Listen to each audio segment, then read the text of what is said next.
गया। 78 into 16। पापा को पूछो। पापा very good morning, welcome back to my channel. तो आज हमारा शिफ्टिंग चल रहा है। हम इस घर को छोड़ के अपने नए वाले घर में शिफ्ट हो जाएंगे आज। और मुझे लग रहा है कि शिफ्ट होते होते शायद शाम हो जाए, क्योंकि मुझे पता है कि शाम तो हो ही जाएगी, पक्का पता है, देख लेना बल्कि शाम तो हो ही जानी है।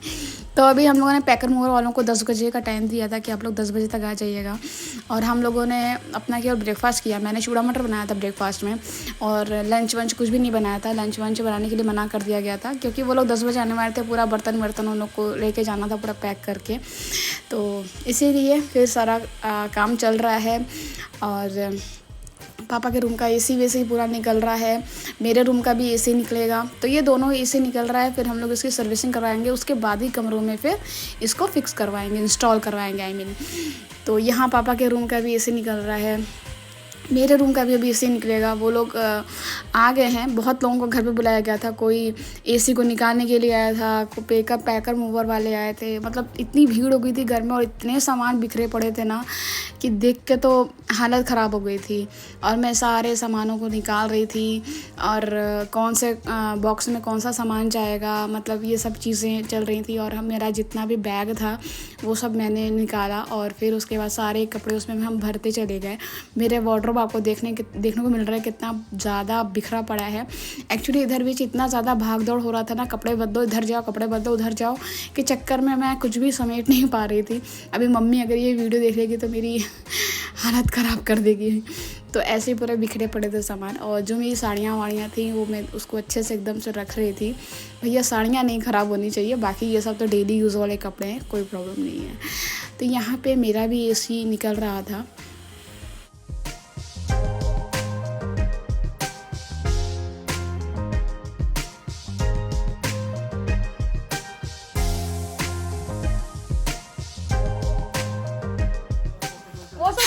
और देखो पैकर मूवर वाले लोग भी आ गए, और इतनी जल्दी ये लोग सामान को ठूस के बस पैक कर रहे थे ना कि पूछो मत। मतलब 5 मिनट के अंदर सारा अलमारी मेरा खाली हो गया।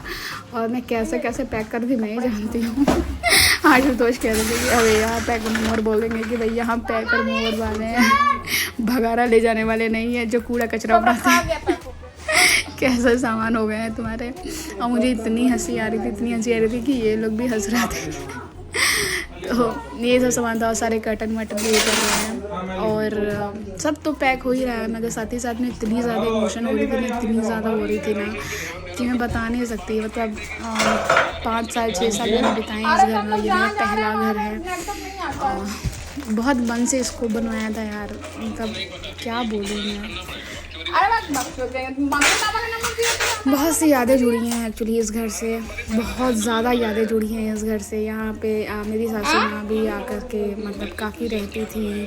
तो हर एक चीज़ बहुत याद, मतलब होता है ना फ्लैशबैक में आप चले जाते हो, तो वो मैं थोड़ी सी हो गई थी। मगर काम भी बहुत ज़्यादा था, बहुत ज़्यादा काम था। तो ये सब चल रहा था, शिफ्टिंग का काम। अलमारी फ्रिज भी हमारा पूरा पैक किया जा रहा था। वॉशिंग मशीन लाने में थोड़ी सी प्रॉब्लम हो रही थी, बट वो भी फाइनली निकल गया था। तो ये सब काम चल रहा है। आप देखते रहो, धीरे धीरे सब दिखेगा। शिफ्टिंग चल रहा है, हमें ब्लॉग में तुमको मिलेंगे।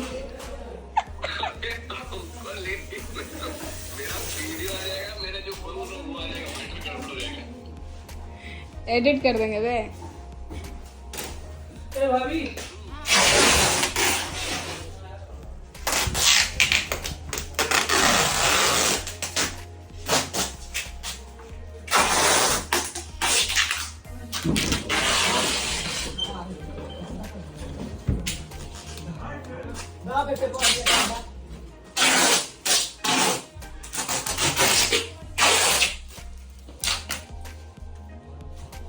ये देखो नानू का ऐसा बैठे पड़े हैं, जैसा लग रहा है पता नहीं कितना काम करके बैठे हैं। केवल इधर से उधर चल के सबको इंस्ट्रक्शन देना, ये कर दो वो कर दो, ये यहाँ जाएगा वहाँ जाएगा, बाकी हम लोग को इतना दौड़ा रहे थे और ये देखो अपने ऐसे बैठे पड़े हैं भैया बेचारा बन के।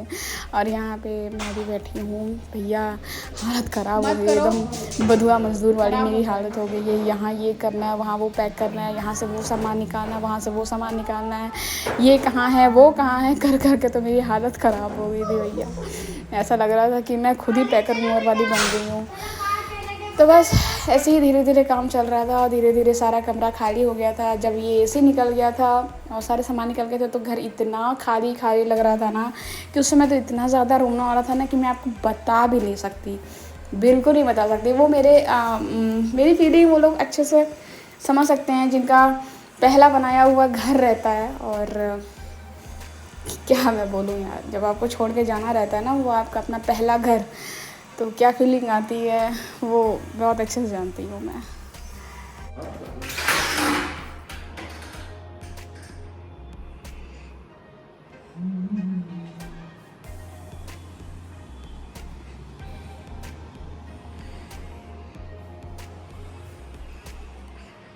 तुम कुछ बोलोगे नानू?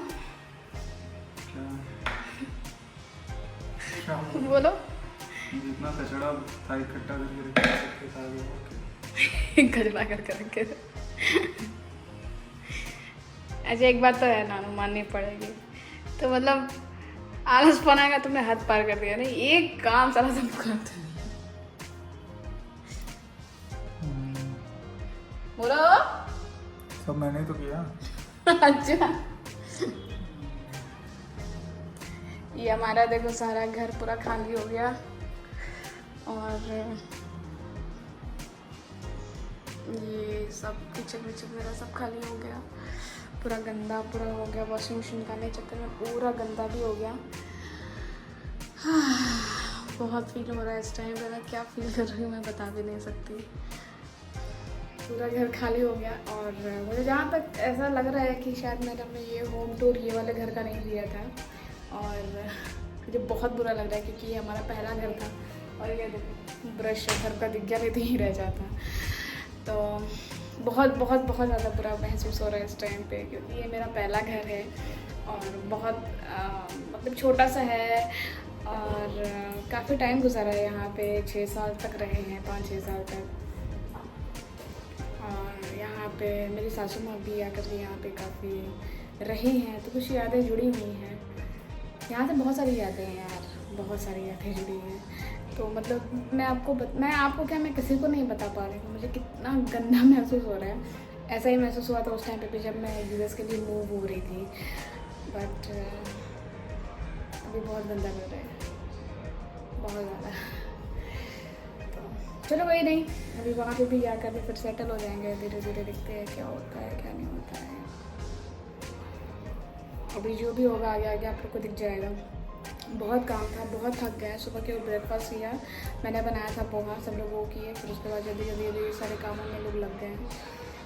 फिर वहाँ चल के आपको दिखाते हैं क्या करना है। फिलहाल नीचे सारा सामान लोड हो रहा है गाड़ी में और हम लोग भी अब निकलेंगे।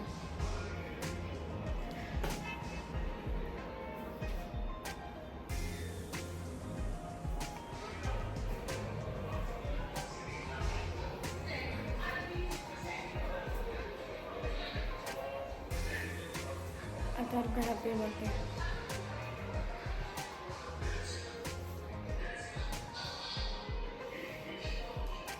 ये मेरा लिविंग रूम है, ये टीवी यूनिट और ये लिविंग रूम है, आप समझ रहे हो। ये आगे से ही आगे की बालकनी थी और ये डाइनिंग एरिया था।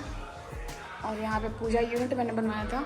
ये क्रॉकरी यूनिट नहीं बोल सकते, मैं छोटा सा बॉक्स बनाया था क्योंकि क्रॉकरी यूनिट के लिए जगह नहीं थी। यहाँ वॉश बेसिन एरिया, इस साइड मेरा किचन था। किचन के बाजू में यहाँ पे यूटिलिटी एरिया था जहाँ पे भी आप वॉशिंग मशीन और ये सब रखते हैं। और ये मेरा एक मास्टर बेडरूम था और साइड में बाथरूम भी था। और ये है चिल्ड्रन बेडरूम जिसमें कि पापा रहते थे। ये पूजा यूनिट, सारी चीज़ें, विंडो। ये मेरा जो घर है ये मतलब बहुत ज़्यादा मतलब फुल्ली वेंटिलेटेड था, तो बहुत अच्छा था। हर तरफ से हवा आना, हर तरफ से धूप आना, मतलब बहुत ही बहुत बहुत अच्छा था। और ये है मास्टर बेडरूम का टॉयलेट। ये हमने एक छोटा सा टीवी यूनिट अपने मास्टर बेडरूम में ही बनवाया था। और ये यहाँ पे जो बैठे हुए हैं ये मेरा ड्रेसिंग टेबल था, और जिसका भी बहुत ज़्यादा यूज़ नहीं किया मैंने, बस थोड़े बहुत रील बना लिए थे। बहुत कोने में है ना, तो अच्छी लाइट नहीं आती थी।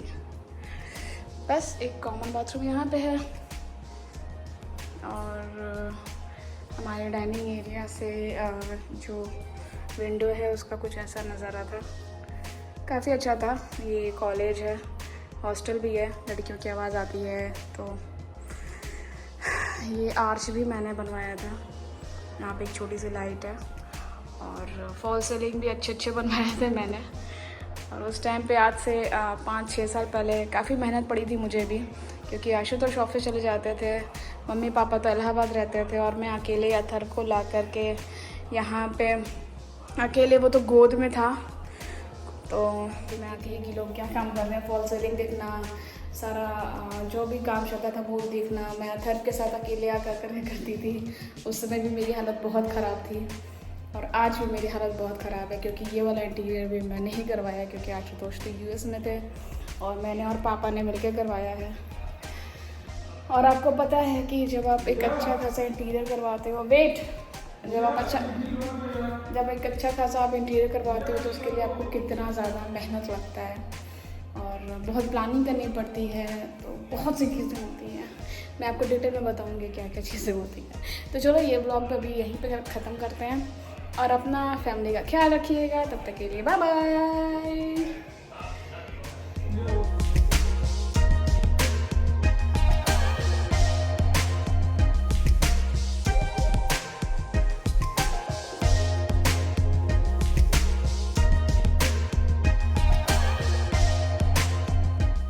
तार को देखो, इन लोगों की गाड़ी पे ही बैठ गया है। इसकी साइकिल रखी हुई है, सब सामान रखा हुआ है, बोल रहा है मुझे इसी गाड़ी से जाना है। गजब है।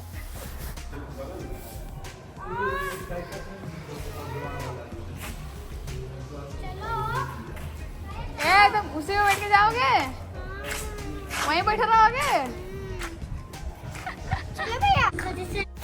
तो यहाँ पे हम लोग आ गए हैं लंच करने के लिए, और हमारा सारा सामान निकल चुका था घर से। 4 बज रहे हैं, शाम हो गई, और हम लोगों ने भी कोई लंच वंच नहीं किया था, भूख लग गई थी। तो जो लोग सामान लेकर के पहुँचाने के लिए गए हैं पैकर मूवर वाले, तो वो लोग भी बोले कि हम लंच करके उसके बाद आपका सामान पहुँचा देंगे, रास्ते में हम लंच करेंगे। मैंने कहा ठीक है, आप वहाँ लंच कर लो, हम लोग भी यहाँ लंच करके फिर हम लोग भी पहुँचेंगे वहाँ पर। तो वही हम लोग यहाँ पर लंच करने के लिए बैठे हैं। भूख इतनी भयंकर लगी थी भाई, खाना इतना टेस्टी लग रहा था ना। अदड़ियाँ सूख जाने के बाद ना सूखी रोटी भी अच्छी लगती है, तो शायद वही हाल था मेरा। और खाना तो हाँ टेस्टी था, मिक्स वेज काफ़ी ज़्यादा टेस्टी था।